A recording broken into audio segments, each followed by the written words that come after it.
Myanmar থেকে সরকারি উদ্যোগে আমদানি করা চালের প্রথম দুটি চালান নিয়ে চট্টগ্রাম বন্দরের জেটিতে পৌঁছেছে দুটি জাহাজ। এই মুহূর্তে সেখানে আছেন রিপোর্টার ফেরদৌস লিপি। সরাসরি যাচ্ছে তার কাছে।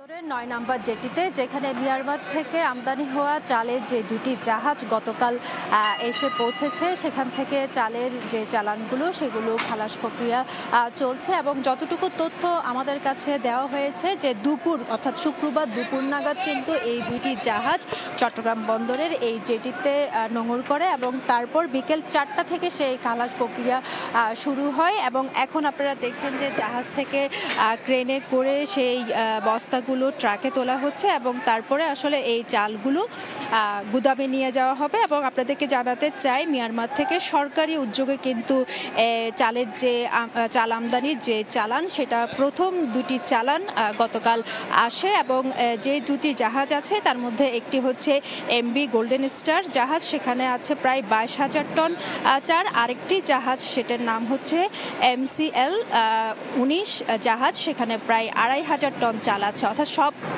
মিলিয়ে দুটি জাহাজে প্রায় ২৪,৫০০ টন চাল আছে এবং সেটা যদি বস্তা উল্লেখ করি সেটা প্রায় ৪,৪০,০০০ বস্তা কিন্তু এখানে রয়েছে বলে এখানকার যারা কাজ করছেন তারা আমাদেরকে জানিয়েছেন। এবং আপনারা জানেন যে মিয়ানমার থেকে সরকারি পর্যায়ে প্রায় ১,০০,০০০ টন চাল কেনা হয়েছে এবং তার মধ্যে প্রথম যে দুটি চালান সেটা শুক্রবারে এই দুটি জাহাজে করে আনা হয়েছে। এবং এর আগে আমরা দেখেছি যে ভারত থেকে কিন্তু দুই দফায় চাল আমদানি হয়েছে, একটা হচ্ছে ডিসেম্বরের শেষের দিকে, আরেকটা হচ্ছে জানুয়ারির যে দ্বিতীয় সপ্তাহ সেখানে। এবং প্রথম যে চালের চালান ছিল ভারতের সেটা ছিল প্রায় ২৬,০০০ টনের মতো এবং দ্বিতীয় চালানে প্রায় ২৪,০০০ টনের মতো চাল আমদানি হয়েছে। এবং কালকে যেই দুটি জাহাজ এসেছে সেখানে প্রায় যে চালের দাম সেটা বাংলাদেশি টাকা প্রায় কিন্তু ৬১৮ কোটি টাকা। অর্থাৎ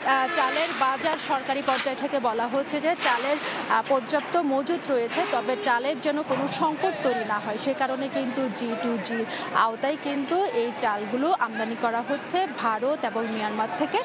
গতকাল যে দুটি জাহাজ এসেছে মিয়ানমার থেকে এবং সেটা খালাস প্রক্রিয়া চলছে।